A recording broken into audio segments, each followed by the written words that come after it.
Ito ay rated SPG. Striktong patnubay at gabay ng magulang ang kailangan. Maaaring may masiselang tema, lengguwahe, karahasan, sexual, horror o droga na hindi angkop sa mga bata.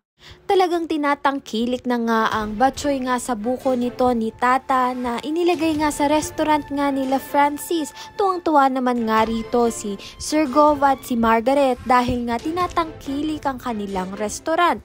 At talaga nga naman itong si Francis ay lumalalim na nga ang pagtingin niya nga dito kay Tata dahil na nga rin ay napag-alaman na nga ng lahat na itong si Bennis ay masama nga at kasal nga siya dito kay James. Kaya naman nga wala nang hadlang nga ang pagmamahal nga nito ni Francis dito nga kay Tata. At ganun nga rin itong si Tata na magugustuhan niya nga itong si Francis dahil nga sa bait nga niya na ito at ipinagpapatuloy pa rin nga nila ang pagpapanggap nga nila bilang mag-asawa. Ngunit ang kababata nga nitong si Tata ay aamin na nga rin ang pagmamahal niya nga dito kay Tata dahil na nga rin sa matagal nga nilang pagsasama nga nito. Hindi na nga alam ni Tata kung ano nga ang gagawin niya nga dahil dalawa na nga nagkakagusto nga sa kanya.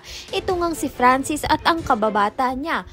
Kung isa ka nga rin sa nagnanais na magkatuluyan nga itong si Tata at si Francis dahil na nga rin ay maganda nga ang ugnayan nga nila.